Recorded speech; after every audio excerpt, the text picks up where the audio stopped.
Coming to you from the Deep South, this is the Blue Collar Leadership Podcast. High-impact leadership is not reserved for leaders, and it has nothing to do with your position, title, or rank. However, it does have everything to do with your character. It's time to climb to the next level and beyond, personally and professionally. Now, let's start making it happen with your host, Mac Story.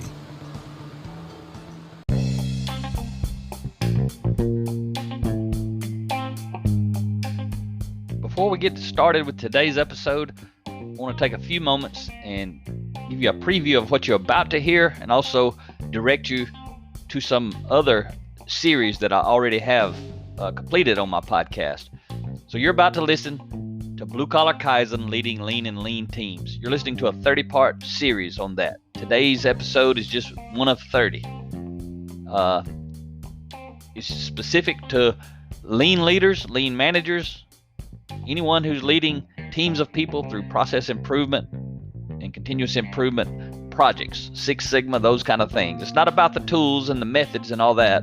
It's about how to lead teams of people. So any leader, anybody at any level can get value from this. But I just want you to know that's what this series is about. It's about that specific book. So hope you enjoy it. But I have some other series that may interest you if this series does not. Got a lot of episodes already out there. But I have a book called Blue Collar Leadership, Leading from the Front Lines. It's all about how to become a high-impact individual, how to become a sought-after employee of choice, an employee that people want to hire and want to promote. That series, there's a 30-part series, starts at episode 65. I have another series on my book, Blue Collar Leadership and Supervision, Unleash Your Team's Potential. That book is for leaders, formal authority leaders who want to learn how to effectively lead people. That series, 30-part series, starts at episode 111. I have another series. It's an 11-part series on my book, 10 Foundational Elements of Intentional Transformation, How to Become Your Best Self. That series starts at episode 158. I have another series on my Blue Collar Leadership and Culture, the 5 components for building high-performance teams. That book is really for the top leader, and it's how do you become the sought-after employer of choice. It's a 30-part series. It begins at episode 179. My wife Rhea and I, this year in 2021, the theme for my podcast this year was all about change. That's why I'm doing this series on Blue Collar Kaizen, Leading Lean and Lean Teams, because it's all about leading teams through change. But we have a 15-part series we recorded together on our book, Change Happens, Leading Yourself and Others Through Change. That series starts at episode 211. And then this Blue Collar Kaizen, Leading Lean and Lean Teams series, the one you're about to listen to, one of the episodes of, it started at episode 230 and will be a 30-part series. So it's going to take a little while to finish it. Hope you find value in some of these series. Let's get to today's podcast.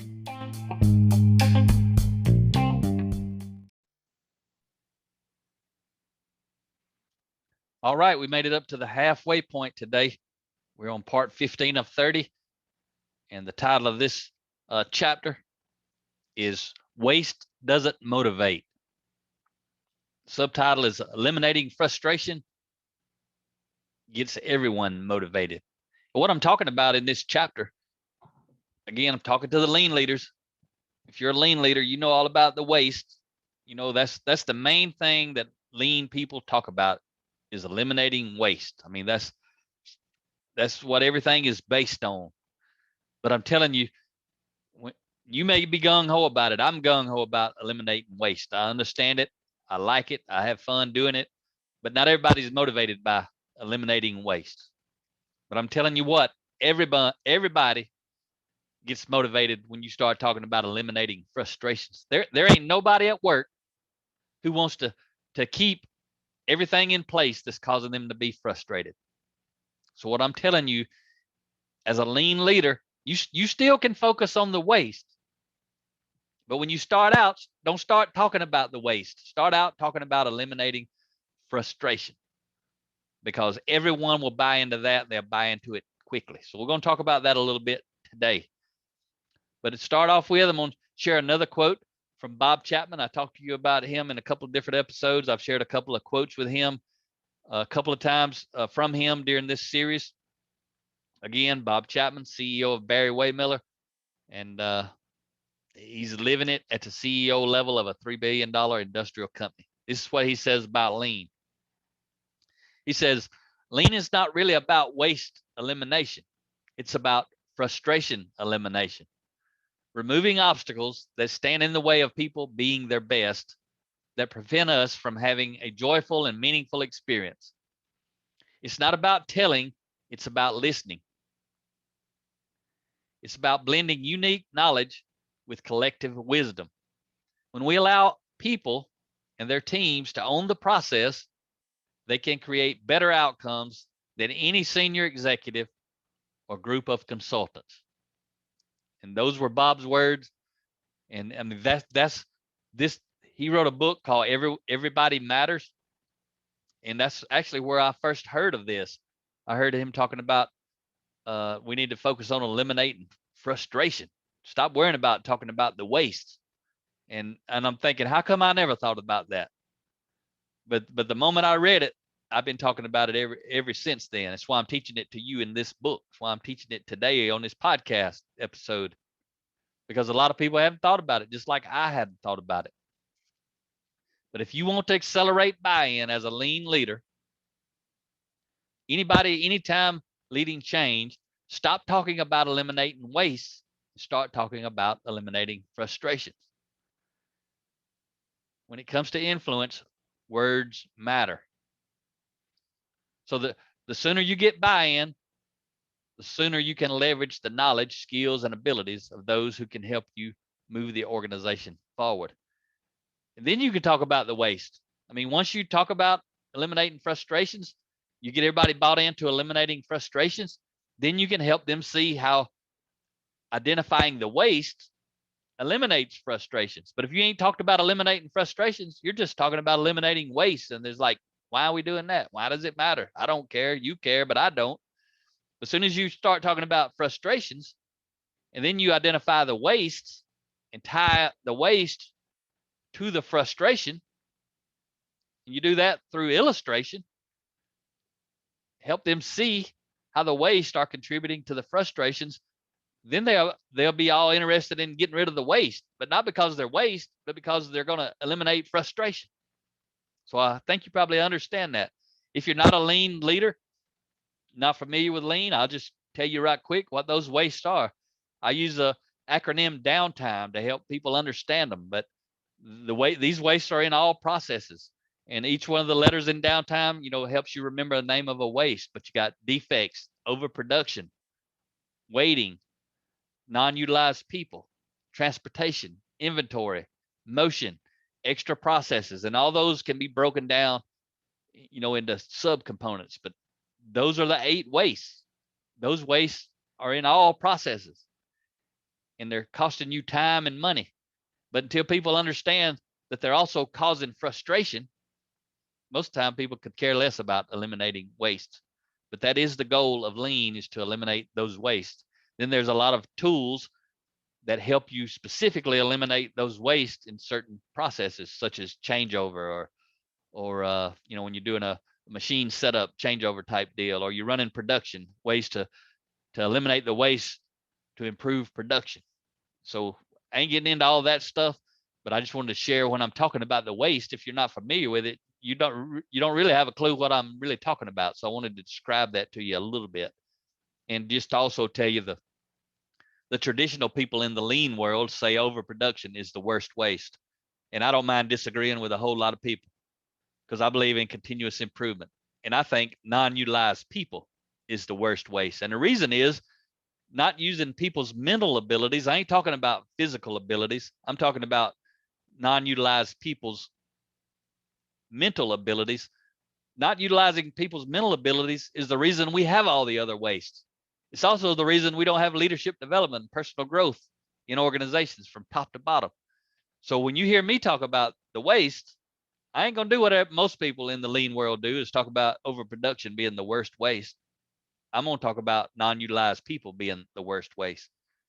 and I don't mind going against the grain. And I think everybody else is missing a key point there, but that's between them, and what I do is between me and me. But I just want to share that with you, give you a little bit of background on about the wastes. But if you want to communicate to your team, talk about eliminating waste. If you want to connect with your team, talk about eliminating frustrations. But again, the sooner you get buy-in, the sooner you can leverage the knowledge, skills, and abilities of those who can help you move the organization forward. As a leader, especially a lean leader, that's your mission. You got to get buy-in because you need the knowledge and skills and abilities of other people. Every leader needs that, but especially a lean leader, and especially if you've only got 5 days to do it. You got to make some stuff happen. So this is just a tip. This entire chapter is a tip to help you reframe how you get buy-in the fastest. Don't start out talking about waste. Start out talking about frustrations. Can't say it enough. But few people wake up on Monday morning excited to join a Kaizen event to eliminate waste. If somebody says, what are we going to do in that event? Oh, we're going to eliminate waste. Don't too many people get excited about that. But when they hear we're going to be getting rid of frustrations, a lot of people get excited about that if they believe you. So many people easily get excited about getting rid of their frustrations, and they naturally buy in. You don't have to work to get somebody to buy into eliminating frustrations. Words matter. Transparency matters. Integrity matters. Declaring your intent, we talked about it before, it matters. And that's actually an example of declaring your intent. My intent is to help eliminate frustrations. And we may do that, or we're going to do that through the elimination of waste. But my intent, everything I'm going to talk to you about this week, and I'm pretending, I'm the lean leader on Monday morning, everything I'm going to talk to you about and teach you about, everything we're going to do this week, the intention is to eliminate frustration. That's not hard to get people to buy into. Start there and then move into everything else as a way to facilitate that happening. Eliminating frustrations, roadblocks, and problems in everyday work is something everyone can relate to, something everyone can buy into, something everyone will support. But your words and your vision are powerful tools of influence. So I want to share something with you. Imagine you're on my Kaizen team next Monday morning as we start to tackle another area that's been targeted for improvement. Imagine you are the operator from the targeted area. Imagine you know very little about lean. Imagine you've heard a lot of negative talk about lean, and maybe even me, since I'm the one leading lean. Imagine you don't know what to expect. I want to illustrate the power of words, the power words have on your ability to influence and create buy-in quickly, using 2 different yet very simple and impactful scenarios. So here are the scenarios. Scenario 1, everyone's assembled for an 8 a.m. kickoff. At 8 a.m. Monday morning, we ready to go. I walk to the front of the room and I say, I'm ready to eliminate waste this week. I hope you are too. Lean is about systematically identifying and eliminating waste in any process. So waste elimination will be our primary focus. I'll teach you how, then we'll go make it happen. So let's get started, team. So that's just one little example of how I might walk up, kind of kick off the event. And it's kind of similar to how I used to do it before I knew better. So let's look at scenario 2. Or I could do it this way. Everyone's assembled for an 8 a.m. kickoff. At 8 a.m. Monday morning, I walk up to the front of the room. Instead of saying something, I ask something. This is what I do. I say, or I ask, have any of you ever been frustrated while at work? I'd like to hear about it. And then I give everyone a chance to actually share some of their frustrations. And I'm telling you, people will gladly share their frustration. They don't have to be prepared for it. They already know their frustrations. All they got to do is be given a floor and they'll back the truck up and dump it on you. And then I continue. Kaizen is about coming together as a team to identify and eliminate your frustrations in an effort to make your work experience better. If you want an opportunity to eliminate frustrations, you're in the right place. Who thinks eliminating frustrations will make your job and your life better? So you heard scenario 1, you heard scenario 2. Based only on these two very brief but different opening statements, which one would get your attention the most? Which would create a feeling of hope? Which would you be more likely to mention to your family after work? Meaning you fired up about it. You're going to be talking about it when you get home. Which scenario would encourage you to buy in? Which would engage your mind? Which would cause you to start thinking about things that need to change? And which would make you feel most involved? The answer to all these questions is obviously scenario 2, where I was talking about frustration. Both of those little scenarios, they're about the same amount of time, same amount of content, I should say. Just a few sentences. But words matter. They matter a lot. And the way you approach your team, whether it's a lean team or any other kind of team, a Kaizen event team, a production team, a leadership team, it doesn't make any difference. Words matter. So think about it. High impact lean leaders have people who volunteer to follow them. Why do they follow them? Because they trust them. They're motivated and inspired by them. High impact lean leaders cast a vision, gain buy-in, and have followers who will help them execute the mission. That's what high impact leaders do. They make it happen because of who they are, how they operate. I'm going to tell you what, I'm going to wrap up. This is my favorite quote from Thomas Edison. I love this quote. There's so much in this little quote. There's only 5 words in this quote, but man, it's powerful. So I'm going to leave you with this thought. Vision without execution is hallucination. Thomas Edison. I'm going to tell you, if I was a leader of an organization, I'd have that on the wall in my company. I'd have it on the wall in my office. I'd have it wherever the staff, wherever I meet with my staff, I'd have that on the wall. Vision without execution is hallucination. Because I'm telling you, I've been in a lot of conference rooms with leaders. They got all kind of vision, but most often they don't have a whole lot of execution. In other words, they hallucinate. They wasting time. A lot of time it was my time they was wasting. And I'm talking about, over 30 plus year career. And it ain't just in the offices. I've been out on the shop floor and I've heard, frontline level leaders. They got all kind of vision, but they don't have any execution.